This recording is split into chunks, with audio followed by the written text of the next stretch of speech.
y ministra mucho a mi vida porque los personajes de los que voy a hablar usualmente no se explican de esta manera. Son personas que son poco conocidos, aunque los hemos escuchado, porque todos hemos escuchado los salmos de los hijos de Coré. Sabemos que Coré era primo de Moisés, de Aarón y de Miriam.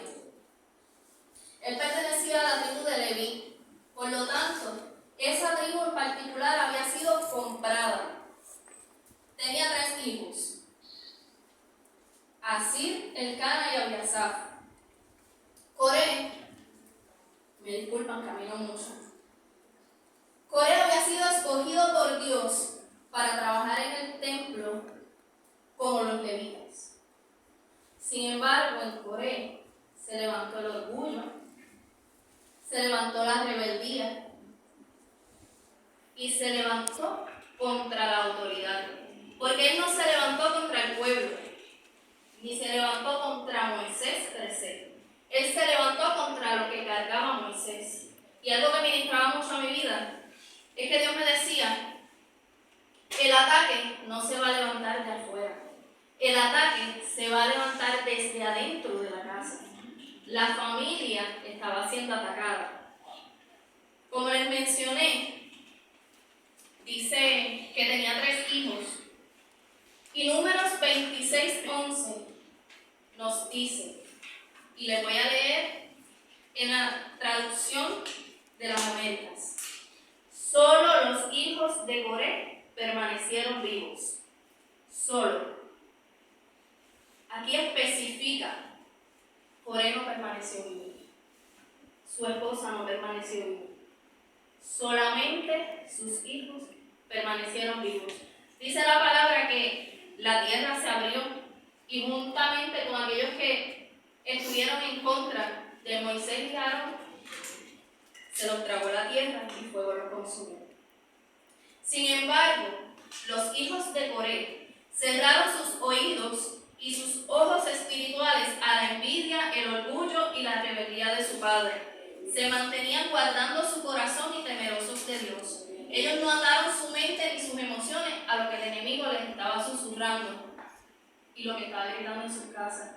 Y todos los días había muerte en esa casa.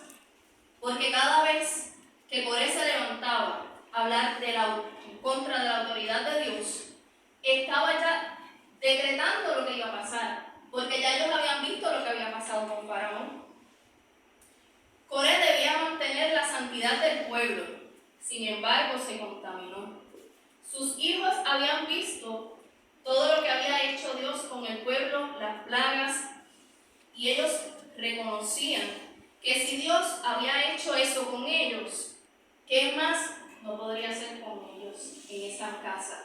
¿Qué más si la ira del Faraón se había levantado en contra del pueblo y Dios cerró el mar y los tragó? ¿Qué más no iba a poder hacer contra estos que se estaban levantando, aunque fuera su padre? En Primera de Crónicas vemos, y no lo voy a leer completo, pero en Primera de Crónicas 9, 19 al 34, por estos niños que decidieron no seguir lo que su padre había dicho, no seguir, y vimos que ahorita Doris hablaba que uno de los mandamientos era honrar padre y madre. Ellos lo honraron, pero no siguieron lo que ellos les estaban enseñando. Ellos reconocían que el Señor era el único que era el dueño de sus vidas. Dice en Lamentaciones: por sus misericordias no hemos sido consumidos. Por su misericordia. Y estos niños, aún antes de que se escribieran Lamentaciones, estaban experimentando esto. Imagínense saber que fuiste comprado, que fuiste separado para Dios, que fuiste ungido. ¿No fue lo que hizo Jesucristo con nosotros? No murió, no nos compró, no nos separó. pero muchas veces hay que ser como estos niños.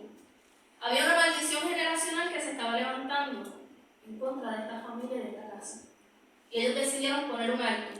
Yo adoro, yo escribo mis salmos para Dios, yo escribo mi adoración para Dios, yo voy a hacer todo lo que Dios me dijo que hiciera.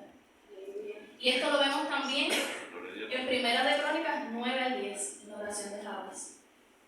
Jabes tenía una maldición generacional, al igual que esto, en casa de estos niños se estaba levantando. Jabes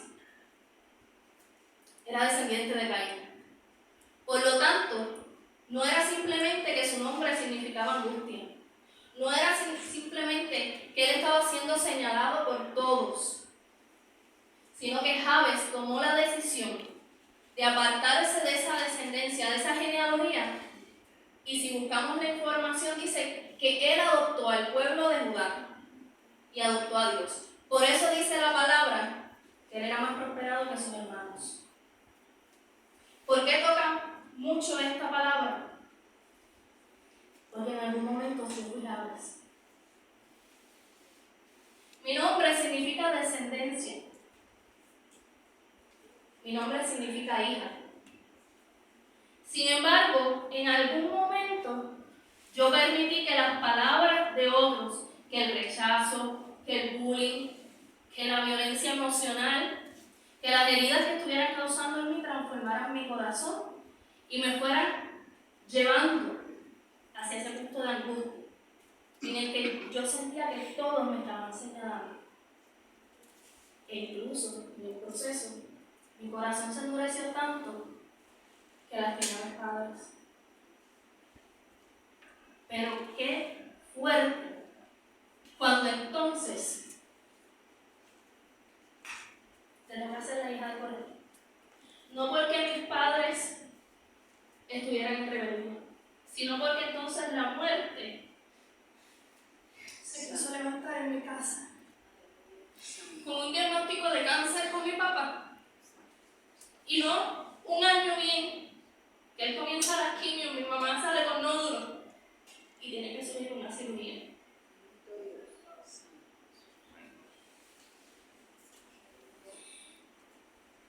Y gracias a Dios hemos visto a Dios en el proceso.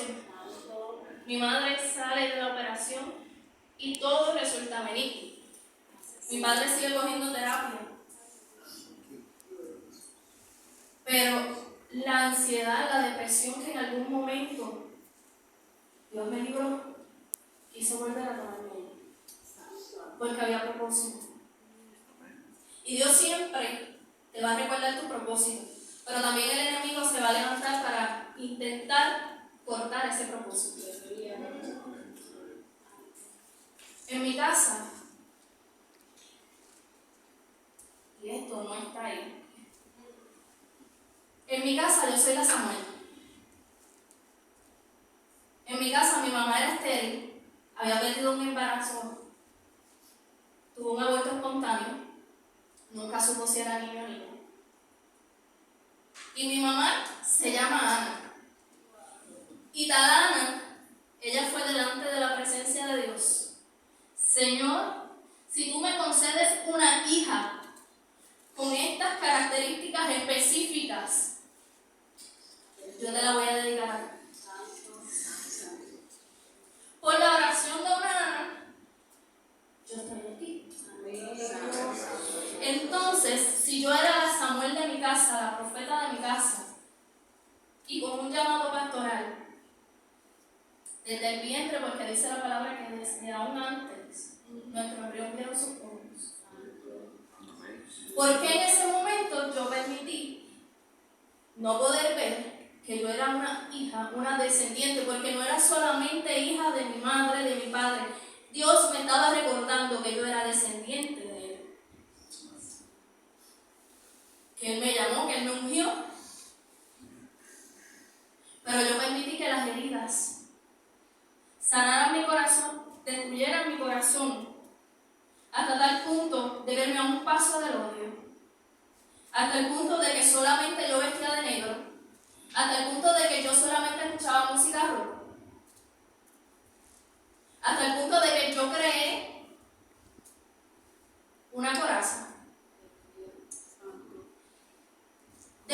casi no tenía empatía, de que si a mí tú me hacías algo, yo buscaba la forma de que me las pagaras, pero no cayéndote a uno. Y a veces eso es peor, porque en un puño tú lo das y se cura, pero como tú curas una herida emocional. Entonces, lo que tanto me dieron, yo me estaba volviendo eso mismo. Pero el Señor llegó, porque yo nunca dejé de hablar de su palabra. Yo estaba experimentando todo eso, pero yo seguía. Yo decía, úsame y llévame. Quita lo que tengas que quitar. Y yo establecí la primera persona que tuvo que poner en práctica esta palabra fue yo. Porque yo tuve que romper maldiciones generacionales. Porque ese rechazo no venía de mí. Ese rechazo que yo no me lograba ver como Dios me veía, que yo estaba permitiendo que otras personas hablaran por mí, que yo estaba tratando de agradar a todo el mundo, venía de generaciones. Porque mis padres habían experimentado el rechazo en sus familias. Porque la muerte venía por un cáncer que a mí no me va a tocar ni a mí. En el nombre de Jesús. Y mi familia es sana en el nombre de Jesús. Y mis descendencias tampoco la tocan. En el nombre de Pero Jesús. eso es algo que venía de atrás. Entonces, si nadie se había parado a romperla, ¿cómo entonces íbamos a deshacernos de ello? Amén. Entonces, Dios está buscando a alguien que establezca límites, que diga, no, yo experimenté esto, ya yo me cansé, porque si Jabes lo hizo, si los hijos de Coré se pudieron parar en la brecha, ellos estaban viviendo la tierra romperse. Nosotros no vemos la tierra romperse, la vemos temblar, pero verse que se trague a alguien no lo hemos visto, y no queremos verlo, pero no lo quiero ver. Entonces, si ellos estaban viendo esas cosas y su fe se mantuvo intacta y tenían una columna de nube que los guiaba de día y de noche y tenían quien los instruyera, son las mismas cosas que Dios nos está dando a nosotros. Nos está dando su presencia, nos está dando su Espíritu Santo, nos está dando personas que nos instruyan y Él mismo nos está instruyendo. Entonces, ¿por qué no estamos estableciendo los límites? ¿Por qué no los estamos demarcando?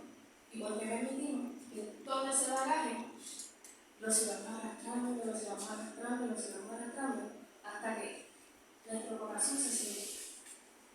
Hoy en día puedo decir que soy una persona completamente diferente, que Dios sigue trabajando mucho.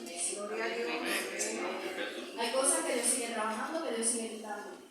Pero la que está aquí no es lo mismo que fue hace años atrás. Y aún en las fotos se puede ver.